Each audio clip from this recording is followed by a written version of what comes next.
Hello everyone, my name is Surbhi Tiwari and I welcome you all on science Saral. आज हम कुछ पढ़ने नहीं वाले हैं गाइस, आज हम रिवाइज करने वाले हैं या फिर एक क्विज़ अटेम्प्ट करने वाले हैं जिससे हमें पता लगेगा कि हमें कितना आता है। ठीक, तो आज का जो सेशन है वो क्विज़ पर है और ये क्विज़ चीज़ का है, ह्यूमन हेल्थ के ऊपर क्विज़ है। तो without wasting time let's start our quiz. Yes, सबसे पहला जो स्टेटमेंट है वो ये है that all bacteria cause disease, true और फॉल्स। ये आपको बताना है, आप खुद चेक कीजिएगा, this is not a live session. ठीक, आप खुद चेक कीजिए, एक पेन और पेपर लेके बैठिए और क्वेश्चंस का आंसर अपने मार्क करते जाइए कि जैसे कि ऑप्शन नंबर या फर्स्ट क्वेश्चन का आंसर आपने सही दिया या नहीं। ठीक, तो ऑल बैक्टीरिया कॉज डिसीज़, क्या ये स्टेटमेंट ट्रू है या फॉल्स है? सबसे पहले आप अपना आंसर बना लीजिए, then I will reveal the answer. ठीक, let's start. Yes, one second. हाँ, यहाँ थोड़ा सा दिक्कत आ रहा है, इसको मूव करने में मुझे। ठीक है, so the first answer is all bacteria cause diseases false है। क्यों फॉल्स है? उसका रीज़न है क्योंकि कुछ बैक्टीरियाज हमारे लिए बेनिफिशियल भी होते हैं, जैसे कि लैक्टोबैसिलस। ठीक, लैक्टोबैसिलस क्या है ये?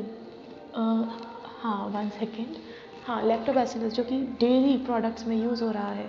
ठीक, डेयरी इंडस्ट्री में जिसे हम यूज़ कर रहे हैं लैक्टोबैसिलस। तो कई सारे और कुछ बैक्टीरिया जैसे कि ई कोलाई, उसको हम बायोटेक में यूज़ कर रहे हैं, सेल में वैक्सीन को मल्टीप्लाई कराने में। ठीक है, डिज़ायर्ड जीन के मल्टीप्लिकेशन में, रिकॉम्बिनेंट डीएनए टेक्नोलॉजी में यूज़ कर रहे हैं। तो बैक्टीरियाज ऐसा नहीं है कि हमारी हेल्प नहीं करते।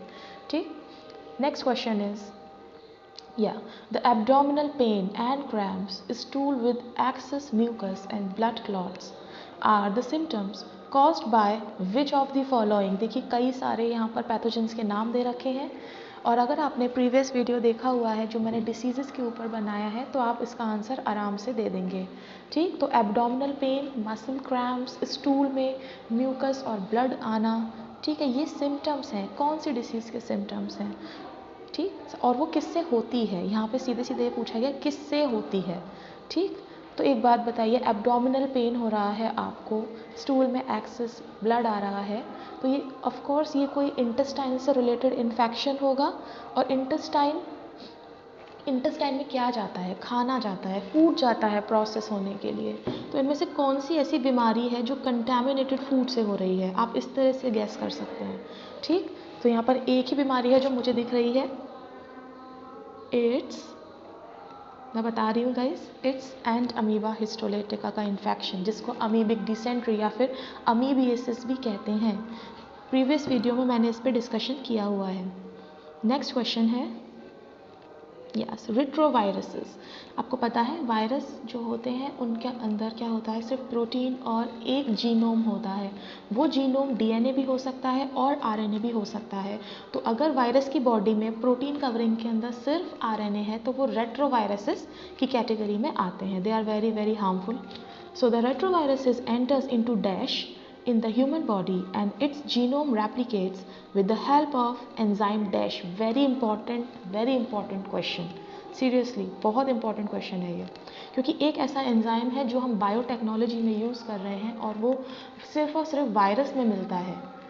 वायरस उसको होस्ट सेल में इंजेक्ट करता है अपने जीनोम के साथ और वो जीनोम की फ़ोटोकॉपी बनाने लग जाता है। तो वायरस के मल्टीप्लिकेशन में इस एंजाइम का बहुत बड़ा रोल है। ठीक, यस, अब आप फिट करके देखिए सारे आंसर्स को। वायरस जैसे कि फर्स्ट ऑप्शन है, retrovirus enters into RBC and the human body and it's genome replicates with the help of enzyme reverse transcriptase. ठीक, उसके अलावा और क्या है? हाँ, रिवर्स ट्रांसक्रिप्टेज। देखिए ये एंजाइम है बट दो ऑप्शंस दे रखे हैं, माइक्रोफेग्स एंड रिवर्स ट्रांसक्रिप्टेज। तो याद रखिएगा माइक्रोफेग्स में जो वायरस है वो नहीं जाएगा, क्योंकि माइक्रोफेग्स क्या है? फैगोसाइटोसिस कर लेंगे उसका, इफ़ पॉसिबल हुआ तो। अगर वायरस ज़्यादा डेंजर नहीं है तो फैगोसाइटोसिस के थ्रू वो हमारी बॉडी से एलिमिनेट हो जाएगा। माइक्रोफेग सेल्स जो है वो हमारी इम्यूनिटी सिस्टम का पार्ट है, तो ये तो हो नहीं सकता। भाई जो रेट्रोवायरस को मारेगा, रेट्रोवायरस उसके ऊपर क्यों जाएगा? उससे दूर रहने की कोशिश करेगा। तो आरबीसी जहाँ पे बहुत सारा हीमोग्लोबिन है, आयरन है, बहुत सारा खाना मिलने वाला है रेट्रोवायरस को, तो वो वहीं ना जाएगा, है ना? तो आरबीसी यहाँ पर आएगा फर्स्ट ऑप्शन में। और reverse transcriptase enzyme, very important, इसे 2-3 बार बोल लीजिए। रिवर्स ट्रांसक्रिप्टेज एंजाइम है जो वायरस में मिलता है, जो कि उसके जीनोम का डुप्लीकेशन करने में हेल्प करता है। फिर है mucus coating of epithelium lining helps in. Mucus coating हमारा epithelium lining helps in, mucus का कोट वायरसेस पे होना या बैक्टीरियाज पे होना। एपिथेलियम का मतलब the outer most layer of any cell, epithelium बोल देते हैं उसको, ठीक है। तो अब आपको बताना है the mucus coating of epithelium lining helps in, क्यों होती है माइक्रोब्स के ऊपर ये म्यूकस कोटिंग, क्यों हेल्प कर रही है ये उनको। तो पहला ऑप्शन है preventing microbial growth, trapping microbes entering our body, destroyed microbes and protect non infected cell from viral infections. बताइए।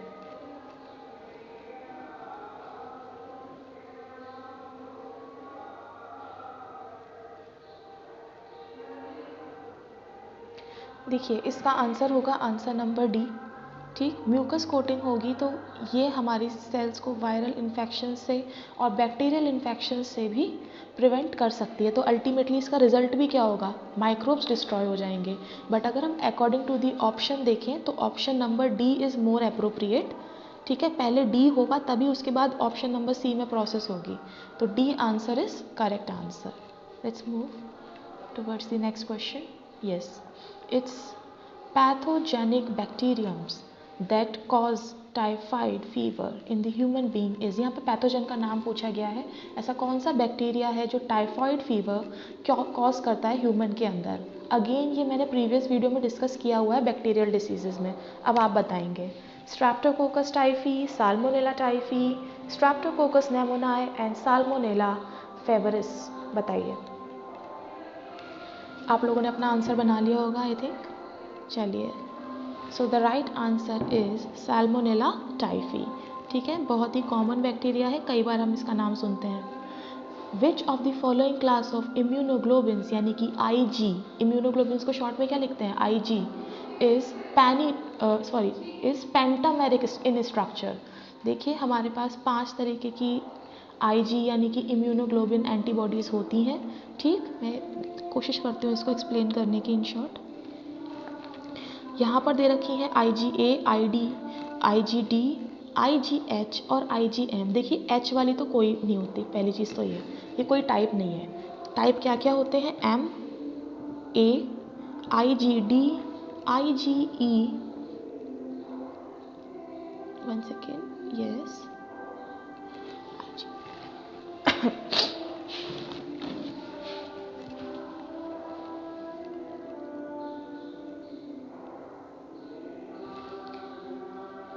IgM जो इसमें होती है वो सबसे ज़्यादा होती है नंबर्स में गाइस, ठीक। उसके अलावा IgG, ये मैं भूल रही थी, IgG ये भी होती है।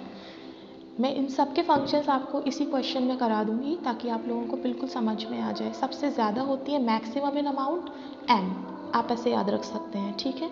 और इसके अलावा यही होती हैं जो पेंटामेरिक स्ट्रक्चर शो करती हैं, सबसे ज़्यादा एंटीजन्स को यही बाइंड करा सकती हैं। अगर ये पेंटामेरिक इन स्ट्रक्चर है तो इसके हर पैराटोप के ऊपर एक एपिटोप बाइंड करेगा। तो इस तरीके से ये इसके पास 10 साइट्स हैं 10 एपिटोप्स को बाइंड कराने के लिए, ठीक। जो लोग अवेयर होंगे इम्यूनोग्लोबिन्स के स्ट्रक्चर से उन्हें मेरी बात समझ में आ रही होगी, ठीक। IgA के बारे में बात कर लेते हैं। देखिए IgA जो है ये एंटीबॉडी हमारे टीयर्स में और कोलेस्ट्रम में मिलती है। कोलेस्ट्रम मतलब फर्स्ट मिल्क, उसके अंदर मिलती है। तो बहुत इंपॉर्टेंट क्वेश्चन है, पूछा जाता है।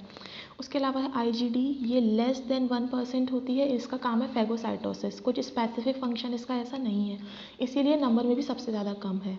उसके अलावा IgE बहुत इंपॉर्टेंट है, E से याद रख लीजिएगा एलर्जिक रिएक्शंस। तो हमारी बॉडी में जितने भी एलर्जी रिस्पॉन्सेज होते हैं वो IgE की वजह से क्रिएट होते हैं, ठीक।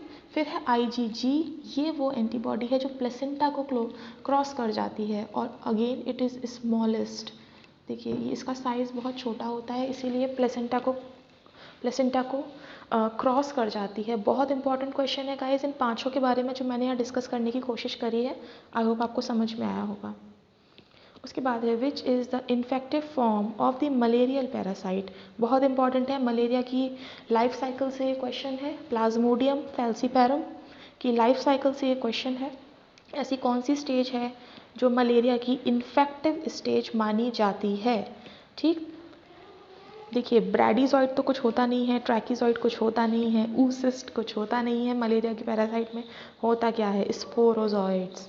ये मैंने पढ़ाया हुआ है, स्पोरोजॉइड्स होते हैं। क्या होते हैं? स्पोरोजॉइड्स। तो आंसर आपका होगा स्पोरोजॉइड्स। यही इन्फेक्शियस स्टेज है जिससे मलेरिया कॉज होता है ह्यूमंस के अंदर। अगेन इम्यूनोग्लोबिन्स पे क्वेश्चन है, डाइमेरिक स्ट्रक्चर बताना है यहाँ पर कि डाइमेरिक स्ट्रक्चर किसका होता है। ठीक, तो मैंने पहले डिस्कस कर दिया है कि IgM का तो पेंटामेरिक स्ट्रक्चर है, IgH कुछ होता नहीं है, ये तो कोई टाइप होता ही नहीं है। उसके अलावा IgD है और IgA है। ठीक, तो इन दोनों का ही स्ट्रक्चर मैंने जो है वो डाइमेरिक ही पढ़ा हुआ है, तो आई थिंक ये दोनों ही आंसर होंगे guys. 1 second, let me clear this. हाँ, ये दोनों ही आंसर होने चाहिए इसमें। ठीक, अगर कुछ गड़बड़ होगी तो आप मुझे कमेंट बॉक्स में बताइएगा, मैं इसको रिकंसीडर कर लूँगी। वैसे मैंने इन दोनों के आंसर डाइमेरिक ही पढ़े हुए हैं।